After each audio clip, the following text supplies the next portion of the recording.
ఒక్క నిమిషం విఠల్ గారు మాట్లాడతారు. అక్కడ ఉన్న అందరూ కూడా నా సోదరులే. మనం అల్టిమేట్ గా సొల్యూషన్ కోసం ఫైండ్ చేద్దాం. సాక్షి టీవీలో నేను ఒక ఇంటర్వ్యూ చూశాను. మహమ్మద్ రఫియో గౌస్ ఆయన హిస్టరీ ప్రొఫెసర్. నేను కూడా గ్రూప్ 1 సివిల్స్ ప్రిపేర్ అయినప్పుడు ఆయన చెప్పారు. కరీం సార్ ఏమన్నారంటే ఉర్దూ మీడియం రాసిన వాళ్ళు 9 మంది సెలెక్ట్ అయ్యారు. మనిషి దిద్దేటప్పుడు ఆ ఉర్దూ భాష వచ్చిన వాళ్ళే దిద్దుతారు. ఆయన కూడా ఒక సామాజిక వర్గానికి చెందిన ఆయన ఏమని చెప్పారంటే సైంటిఫిక్ గా అవినీతి అంటే డబ్బులు తీసుకోవడము పేపర్లు అమ్ముకోవడమే కాదు, భాష, మతము, కులము, డేట్ ఆఫ్ బర్త్ ఇది తెలవాల్సిన అవసరం లేదు పేపర్ దిద్దేటోళ్ళకి. ఉర్దూ మీడియంలో 10 మంది రాస్తే ఇంతమంది సెలెక్ట్ అయ్యారంటే ఎక్కడో చోట ప్రభావితమయ్యే అవకాశం ఉందని ఆయనే చెప్పాడు. సెకండ్ ఇంకొకటి ఆల్ టికెట్ అనేది ఒక కోడ్. నవోదయ ఎగ్జామ్ లో కూడా చిన్న పిల్లలకు 5వ తరగతిలో కూడా కోడ్ ఇస్తారు. కోడ్ ని డీకోడ్ చేస్తారు. ఇప్పుడు టెక్నాలజీ పెరిగినాక మనం ఎగ్జామ్స్ రాసేటప్పుడు బార్ కోడ్ వచ్చింది, ఇక్కడ క్యూఆర్ కోడ్ వచ్చింది. అసలు అభ్యర్థి పేరు కూడా విఠల్ రెడ్డియా, విఠల్ మేలా, ఫిమేలా కూడా తెలవాల్సిన అవసరం లేదు. ఒక కోడ్ ఇచ్చినాక కోడ్ ని డీకోడ్ చేయడమే దాని పని. హాల్ టికెట్ లో డీటెయిల్స్ పెట్టుకోవచ్చు. నా జెండర్ గానీ, నా ఏజ్ గానీ, నా సెక్స్ గానీ, నా క్యాస్ట్ గానీ తెలవాల్సిన అవసరం లేదు. ప్రపంచ చరిత్రలోనే ఇలాంటి ఎగ్జామ్ ఎక్కడా లేదు. మీరు హాల్ టికెట్ మీద మీరు అన్ని తీసుకోండి. ఇదేమన్నా పెళ్లి చూపలరా? ఓఎంఆర్ షీట్, నా క్యాస్ట్ ఎందుకు, నా ఏజ్ ఎందుకు, ఇవన్నీ ఎందుకు? వీటికి ఇంతవరకు టీఎస్పీఎస్సీ నుంచి ఆన్సర్ లేదు. టీఎస్పీఎస్సీ మాత్రం మౌనం దాలుస్తుంది. మనం అందరం కలిసి అసలు నెక్స్ట్ టైం ఇవన్నీ యాడ్ చేయాల్సిన అవసరం లేదు. మనోతరాయన్న రేపు పొద్దున పోదాం. మనోతరాయ్ గారు ఒక్క నిమిషం, రేపు పొద్దున మీరు బుర్రా వెంకటేశ్వర గారు అపాయింట్మెంట్ తీసుకోండి. సార్ బుర్రా వెంకటేశ్వర గారు అపాయింట్మెంట్ మనోతరాయ్ గారు తీసుకోండి. మేము వస్తాం.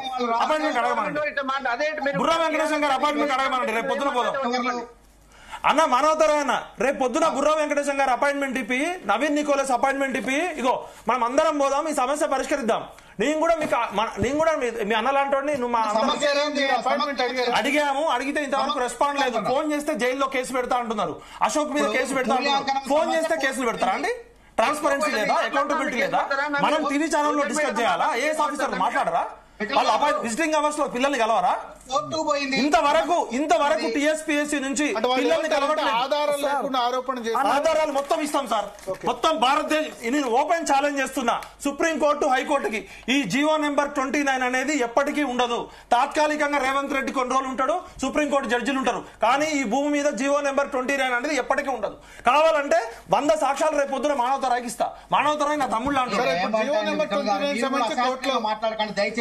జీవో నెంబర్ 29 తీనా దాబి అనే విషయంలో 68 అమలవుతుంది. అన్న నువ్వు ఏ రాష్ట్ర రూల్ ఆఫ్ రిజర్వేషన్ కి వ్యతిరేకము. నువ్వు ఒక నిమిషం మనోతరాయ్ ఒక్క నిమిషం ఆగు. అర్థమైంది. Rule of reservation GO number 29 సంబంధించి అల్టిమేట్ ఒక్క నిమిషం విఠల్ గారు జీవో నెంబర్ 29 సంబంధించి కోర్టు నిర్ణయం తీసుకోవాలి. మనం మెయిన్స్ గురించి మాట్లాడాలి. జీవో నెంబర్ 29 అల్టిమేట్ గా కోర్టు లేదా అన్నది ఒకటి ఇంతవరకు అందరు మాట్లాడారు. ప్రత్యూష గారు ప్రత్యూష గారు ఫోన్ లైన్ లో సిద్ధంగా ఉన్నారు. ప్రత్యూష గారు ప్రత్యూష గారికి అవకాశం కల్పితే అందరు మాట్లాడారు. ప్లీజ్.